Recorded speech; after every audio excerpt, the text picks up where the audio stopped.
Okay. I think among some people there is that possibility Okay. that they would then shift from um, being in an isolate extremist mentality to then engaging in a conversation, for example, or a discourse on Okay. whatever the issue is.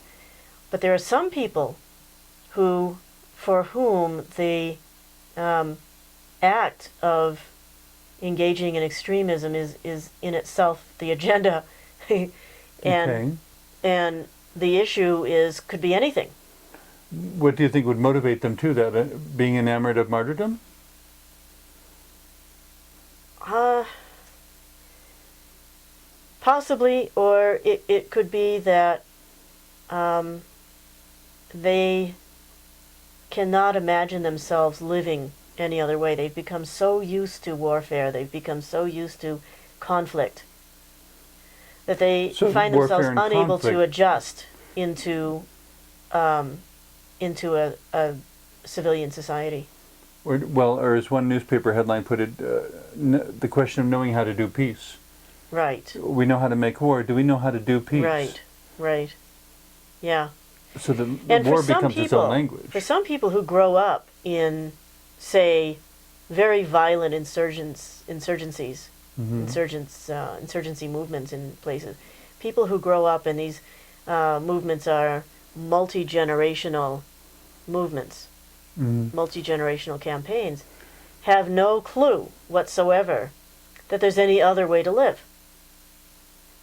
It doesn't enter their it just isn't there. They're not wired that way. It just doesn't enter their consciousness. So in a sense, to have a dialogue with those people, you would have to look at it as a cross-cultural context. Yes. In fact, there's a book by Ishmael Bea called A Long Way Gone. A long And way gone. it's about this. It's about child soldiers in Sierra Leone. Okay. And he talks about this quite eloquently. He himself was a child soldier and was rehabilitated at a very young age. I'm talking 5, 6, 7 year old, or even Okay. younger, you know. And typically, those are the kids that have the most dangerous jobs, carrying explosives and dealing with the things that that can get them killed because they're replaceable. Yeah. So Okay. I guess I hadn't thought of the youngest children as being more replaceable than the older ones. right. Well, yeah, they apparently are. And so in his book, he discusses this probably in a context of a culture of such extreme behavior and such extreme thinking, fueled by drugs, because these children are Okay. also So they're not even put on. thinking clearly. They're not even thinking clearly, and are trained into mass killers often, and then their rehabilitation back into society, if it is at all successful, probably does include a dialogue that has to do with the culture of extreme war and the culture of peace, in relative terms, because often the societies they're coming back into are not that peaceful either. And it's a bit of a challenge. I can only think of 2 or 3 countries in the world that I would describe as genuinely peaceful. I don't know of any that that would meet that And I'd have to description. limit it by time and limit it by place and limit it by.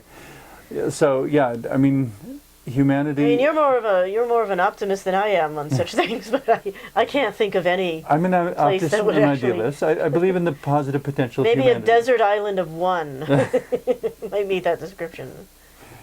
All that being said, the point of today's discussion, if we can sift out some insights about creating some sense around how civility is one of the ways to work against terrorism, how civility is one of the ways to work against extremism, how accountability is a way to work against Yeah, terrorism. accountability is there. That's the thing that governments who engage in this kind of extreme behavior, or in informal militaristic movements, ultimately have to be held accountable by the larger society. So And I would so say often they are not. and I would say it applies equally on an individual level. Because I've met too many people from military backgrounds who insist that I was just doing what I was ordered to. Mm-hmm. Correct me if I'm wrong, but that's the same answer that the Nazi soldiers gave after World War II. You know, when questioned about the camps, I was just doing what I was ordered to. Right. Uh, The alternative would have been death. and the alternative may have been death, but to me, it does not excuse them for what happened. I mean, I can't I- make that I- judgment. I wasn't there. I wasn't them, and so I can't judge their decision. I don't want to judge them, but I do want to ideologically judge the decision. That if somebody says to me, you will kill the person next to you, or I will kill you, then I would simply fold my hands in prayer and say, I'm ready to go. Mm-hmm. But that's me. That's you, yeah. I imagine an awful lot of people couldn't make that choice. Especially if they're 18, 20 years old, they have a very limited view of these.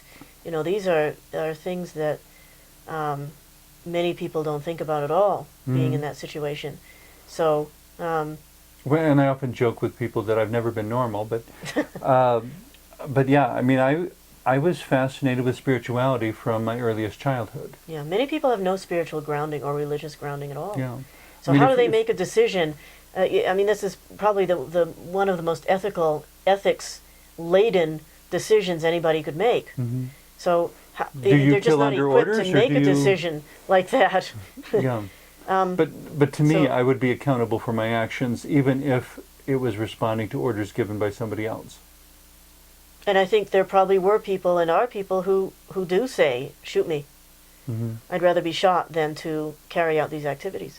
Mm-hmm. And the idealist opinion of that, I guess, is that if enough people said no, the tyrant would fall Yeah, if enough people said no at the same time. at the same time. Yeah. You know, that's where it That's comes always back to solidarity. well, it comes back to organizing. Organizing, solidarity, you know, that we stand with each other, that we believe in each other enough to say, this is not the right way, I'm not doing it. Right. And when that value judgment happens, unfortunately, most of the time, it happens too late, too little, and too sporadically. It's too disorganized, and it's not an organized saying of no. There are exceptions to that, and they're notable, but it's often after the fact that people realize that what they've done is irreversible. Mm-hmm.